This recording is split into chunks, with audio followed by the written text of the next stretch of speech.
It's true. We're going to be finding out and discovering exactly what debut is. And it's about time to talk about a fusion of storytelling and play!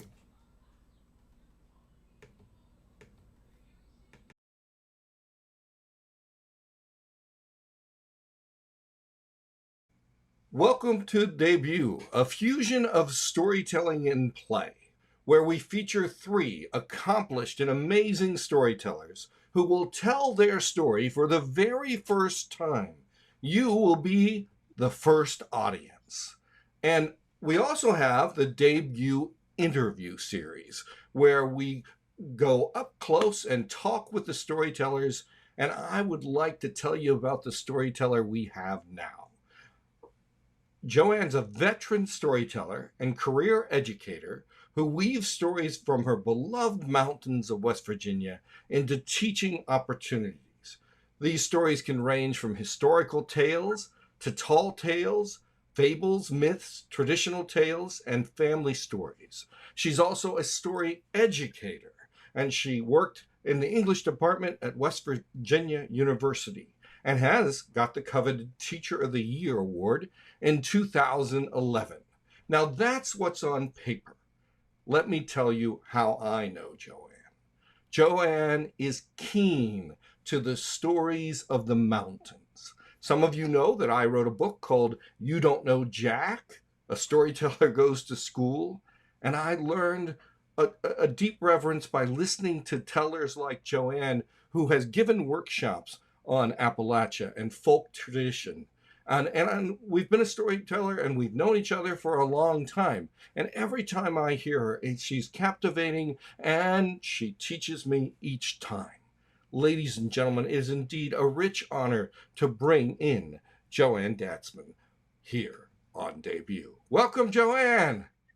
Thank you, Kevin. It's my honor and pleasure to be here tonight. Excellent. We're so glad that you are here. And we're even more glad that you're going to tell a story that you've never told before on Debut. I knew when I was thinking of people who can play with stories and just are constantly trying to test themselves within the realm of story, JoAnn's name is right there. But let me ask the first question, which would be, how has story found you? Story is an integral part of who I am.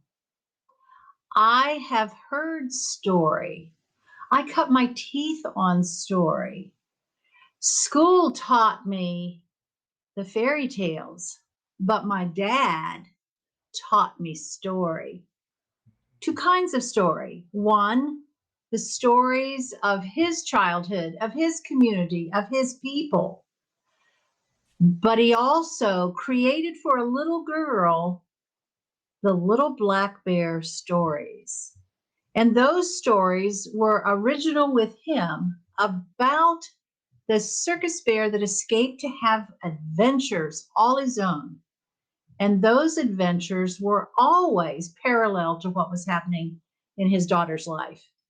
And so, story for me has been as much a part as visiting the relatives or growing a garden or learning new crafts. It's all just part of who we are and who I am as a person.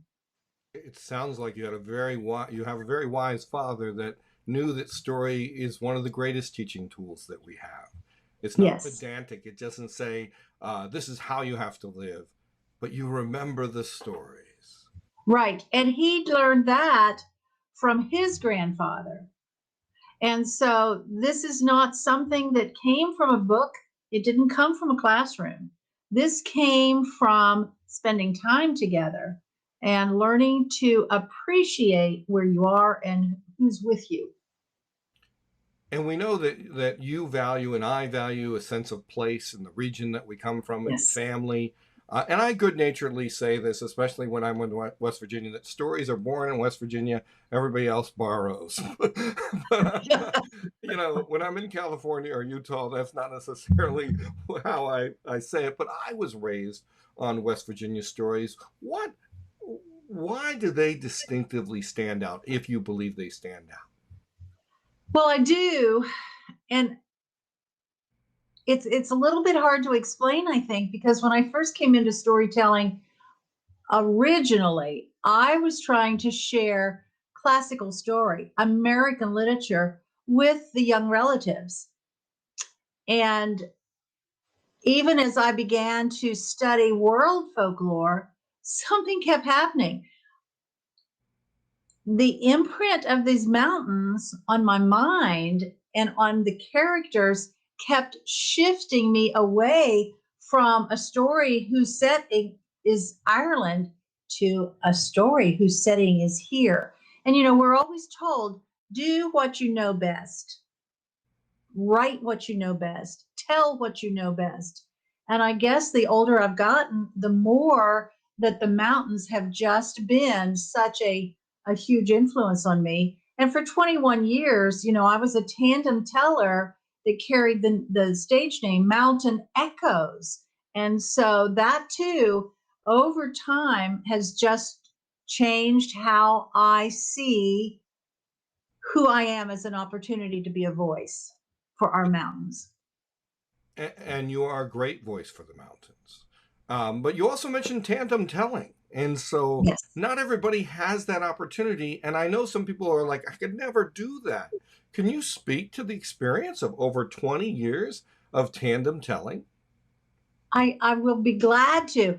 What happened was that I had a good friend, also an English teacher, who wanted me to start doing some telling, and I had told her sister that I would if I'd get a helper, because in my mind it's a lot more fun to do things with somebody else. So I'm not a plays well alone child. She wants a buddy. I was an only child, and so I wanted someone to be with, to play with. And her name was June Riffle, and we taught high school together.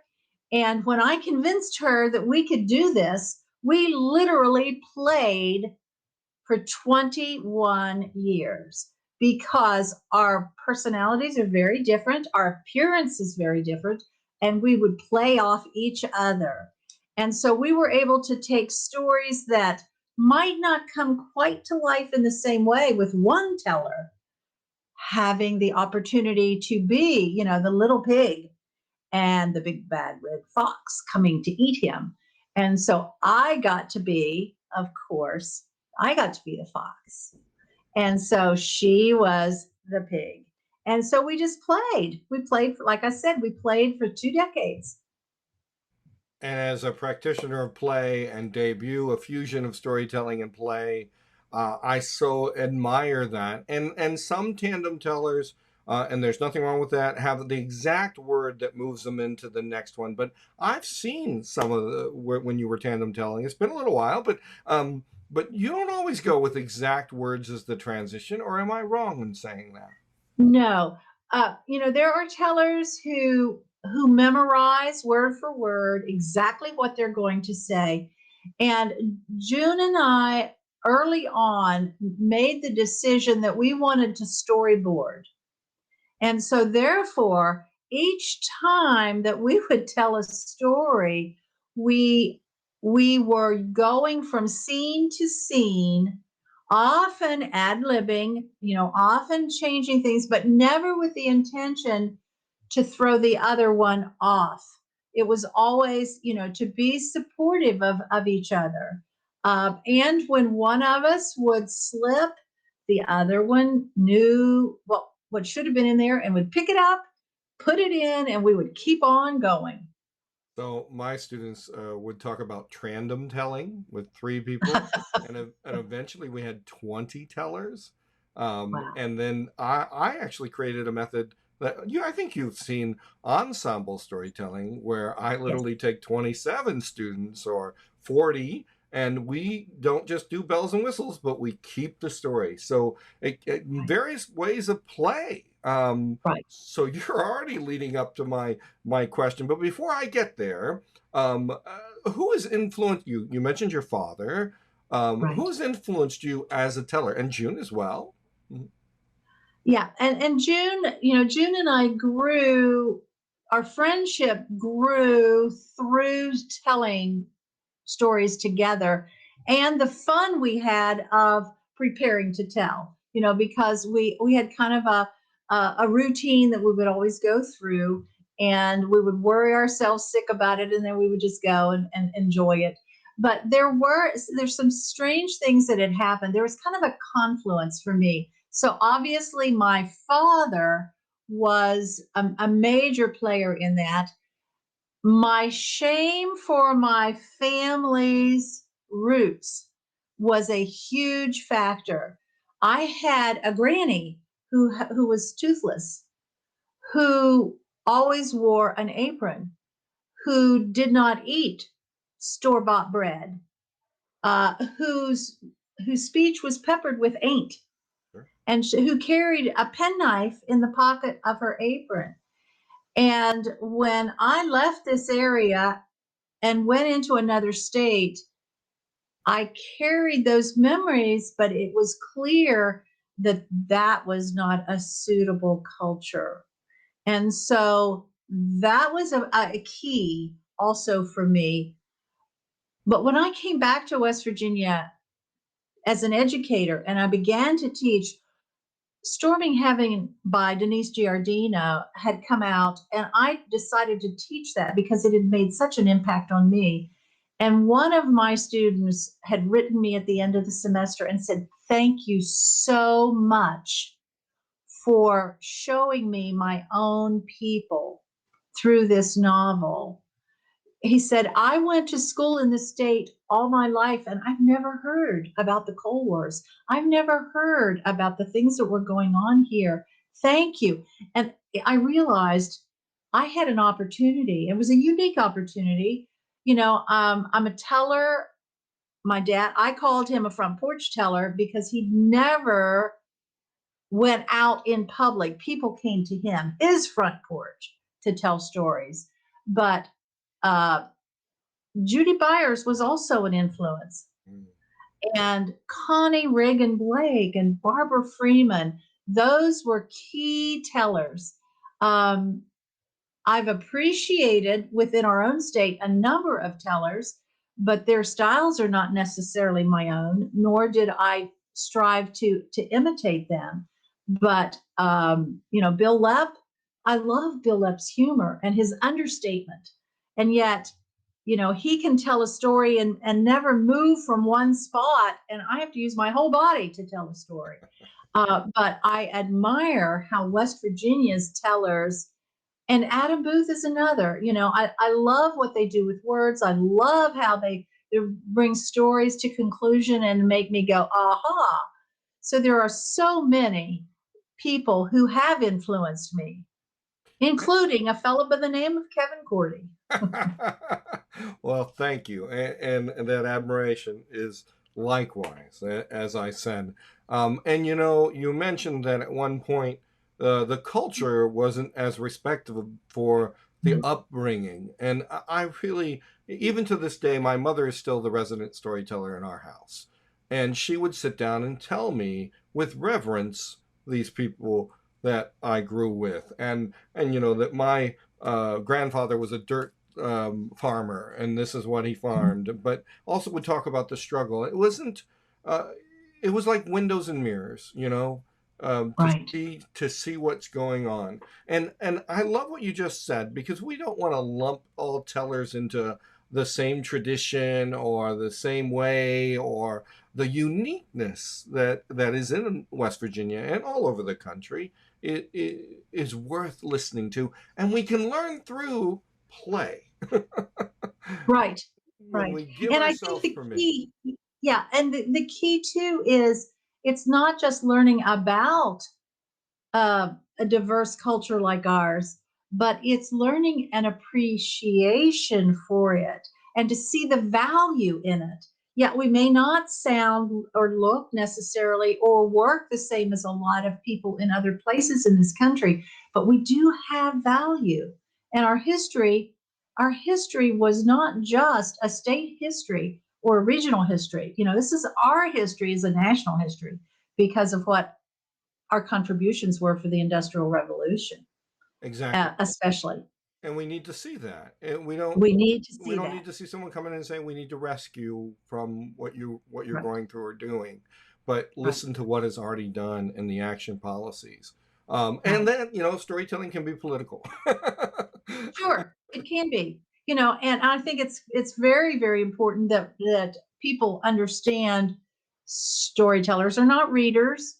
Storytellers can be entertainers, but there's so much more to good story, because there's always going to be a lesson of some kind to be taken away from hearing that story. Exactly. And Yeah. so I say sometimes we're not ready for the story that we're hearing. And it's true with native tales, even though there's 750 native Mhm. tales. Sometimes you bank up against an American formula on a native tale. You need to prepare for that native tale. Sometimes it's the same with some Appalachian tales, because of the Right. the region. And when I worked with migrant students to learn about what it meant to be a migrant student, I thought students would be like, let me tell you what I do in the fields. Well, they were embarrassed until you got to know them, and Right. you wouldn't disrespect them for the hard work that they did, and see them as soul students. You and I Right. both know about using story to educate and being a storyteller Mhm. and a story educator. And how did you know that story belonged in the classroom? This is something I struggled with for a bit. Well, I think it started with that student who wrote me thanking me. And I realized that we have more than one kind of storytelling tradition.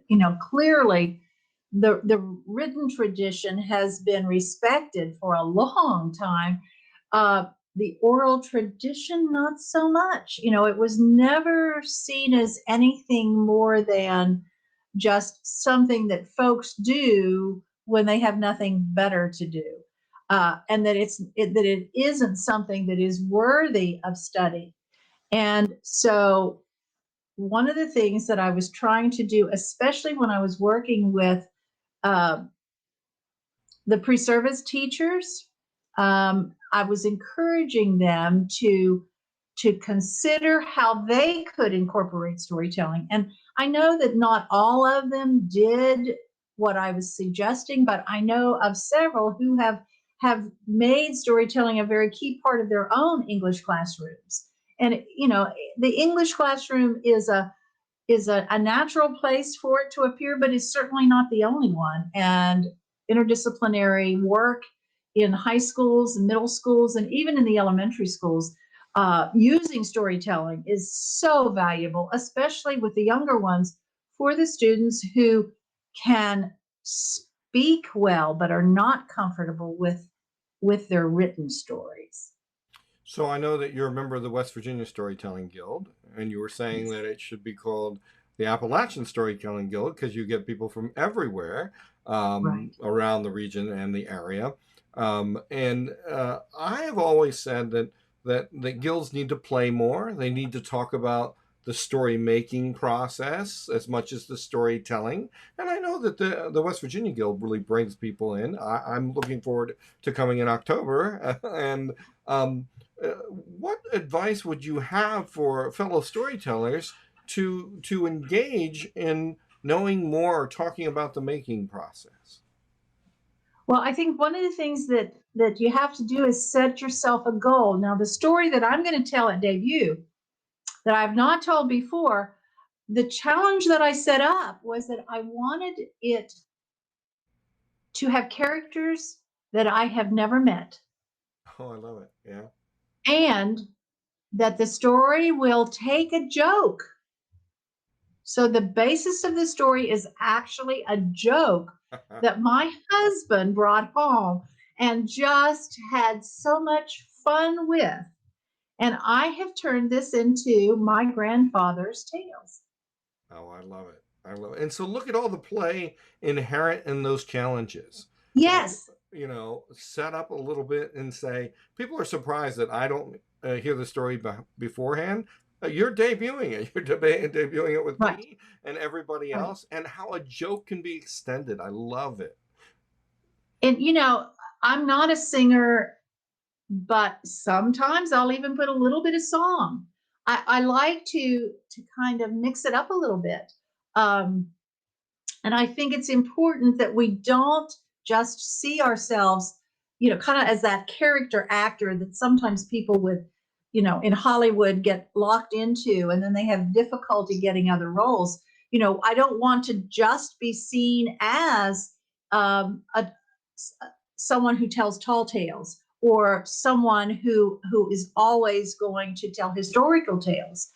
So I do stories in which I come in costume, and I portray a Civil War woman. And so that's taking me out of my comfort zone. It forces me to do a lot of research about the times, about the clothing. And so for all of that, I'm learning. And the more I learn, then the more I am able to feel confident in doing a genuine job of portraying someone. So just looking at that, as a storyteller, we can play with the choices to redefine who we are as storytellers. I'm currently in the Absolutely. process of researching the Pied Piper of Hamlin, and looking at different versions to telling an adult version that's not necessarily for kids. Right. And so I'm playing with the ideas that I see. Just because the Pied Piper told the story doesn't mean he can be the only one who tells, and it doesn't mean I have to tell in the same way. Just because it's rooted in folk tale, it's also a fairy tale, and it's also a true account. So a Civil War person would be.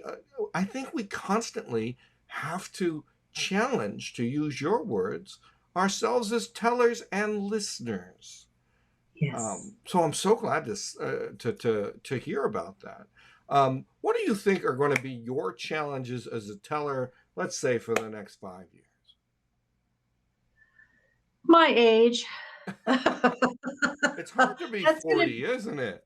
to, that's going to be a big one because um, I think often the older, two things with that. The older we get, perhaps the more aware we are of our own energy levels. And storytelling, it telling a story, doing a program, you come away starving. You just want to eat everything in sight because it has pulled a lot from you that you have to then put back.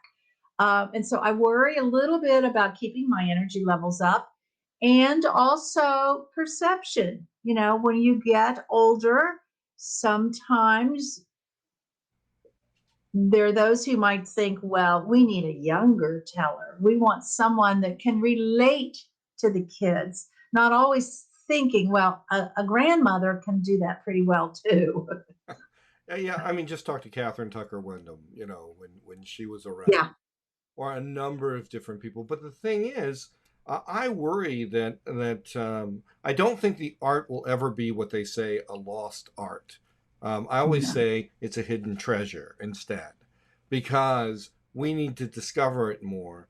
But I do worry that wonderful tellers like Catherine Wyndham or Jackie Torrance or Ray Hicks, we need to have known their practices and their models and the story making skills. And we're all going to get older as tellers, and we need to look back and say, let me help you learn from what I have, but at the same time, let me learn from you. We're both Mhm. champions of youth storytellers. Mhm. But we need to be concerned about that. Someone once said, well, Kevin, you're getting up in elder range. I'm like, no, I'm Not not. yet. Not yet. No, no. But this, by talking about story making and storytelling, we can help that tradition continue. And that's one of the reasons for debut. because we'll have these videos, we'll have these tellings, so that we can learn from each other. Mhm. Um, so you mentioned what you're going to tell in debut. What are you challenged by with that? You've already mentioned a little bit of it. Well, the one of my biggest problems, it's kind of like whatever it is I'm writing, I kind of just spill it all out on the page, and then I have to spend a great deal of time deciding what is not necessary. And so that is one of my biggest challenges. So I tried this story, and it was 15 minutes plus. And it's like, okay, now what is going to be cut? And eventually, this is going to be part of two two grandfather tale. Right. So, because the truth, I mean, there is truth in what I'm telling. The setting is accurate. Um, so there's some authenticity there. But when I tell it, not at debut, but when I make it a part of a program, there'll be two grandfathers and there'll be two farmhouses and there'll be two stories because each one tells me a story. But surprisingly, both of them are from jokes. I love it. And they sound like perfect platforms for play. They really do. Yes, And so yes, I look forward to just playing and bouncing ideas with you, and kind of moving through the story. great. It's going to be exciting. It's going to be wonderful. Um, what advice would you have for new tellers?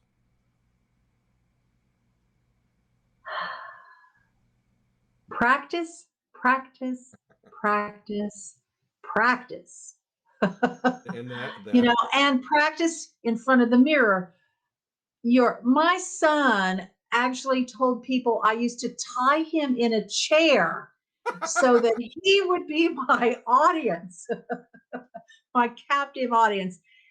I was telling tall tales at the time, and I think he thought that that was a suitable thing to tell people. But, I tell stories to my husband. I tell stories to anybody who will listen and ask for feedback. And you have to have, you want to have to want to do this, but you also need to be willing to accept good sound advice. right. You can't be so thin skinned that you're saying, oh, this is mine. This is the way I'm going to do this. Nobody can tell me. We all need to learn. We need feedback. Especially in the spirit of play. I say you need to find Yeah. deep listening partners that can play with you and play back. And later you can get all that very constructive feedback. But if it's in the spirit of play, Yeah. it's still being shaped, it's still being made. But I agree with your practice, practice, practice. I believe, with play, if someone asks you how long your story is, I can answer and say, do you want it 3 minutes, 7 minutes, or 17? Uh-huh. Because I don't use a linear landscape always. And what you said about taking out, finding what's significant. I think Mhm. playing with a story out loud before you ever write anything down helps word dance, is the word I use, to make it significant. How do you know something in a story is significant? You want to keep it. I think part of it is I say to myself, what promise did I make to my audience in the beginning? Whether they know that promise or not, what promise did I make? And then what do I have to keep in the story to make that promise come about?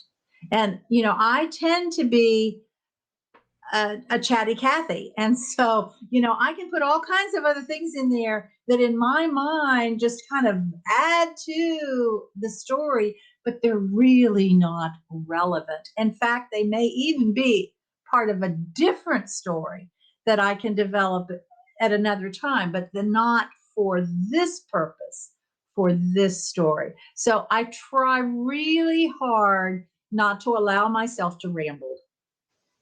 I love that answer. And I said at the beginning that I'm always learning from you, but I want to hold that moment still. What promise did I make as I told this story? And did I Yeah. keep that promise? Lance Henson, a Cheyenne Native American storyteller, says stories are gifts. It's up to us to take them and receive them. And so, seeing it just like that promise, hold it still. I often believe that breathing is a promise into the story. It's an invitation where I have people breathe with me as we go to Africa, breathe with me as we wrestle where we are. And then, as Flora Joy once told me, who used to run the East Tennessee program, that you start with a moment and a 3-second pause before starting the story so that they can see the landscape of those stories. And I see a promise doing the same thing, where Yeah. you don't have to say it directly, but you can say, by the time you're done, you'll know who Anansi is and why he doesn't have common sense or whatever. That's a Right. beautiful way. I'm going to hold still on those moments. I really love that, JoAnn. Why debut? Well, I agreed to do this because I respect you Thank you. and I love the idea of, most of us say, oh, I certainly couldn't do that until I had practiced, until, I'd only offer my very finest. But you are asking us to give you the raw ingredients for a cake, not the finished icinged cake, but rather something that we care about, but that we are willing to accept all kinds of help in bringing to life. And so I'm in. And we love that. And the theme is there's beauty in the beginning. And when we Yes. share it with people that do care about us, fear lessens. It may not go completely out of the window, but it's standing on the precipice, and Right. it's more an invitation. And JoAnn, I am so excited and jazzed about you coming to debut. When is debut? I'll help you if you don't know. Debut will be Sunday at 2 o'clock on June 27th, And that's 2 o'clock Eastern Standard Time, Eastern Daylight Eastern Time. Standard Time. But we have That's right. tellers that come as far as or listener who are also tellers as far as New Zealand. So I never know what time it will be. JoAnn, you have been wonderful for this interview. We're just going to have a lot of fun. JoAnn, we will let you have the last word. Hold on. And the last word from me is come and join us and play and enjoy a tale.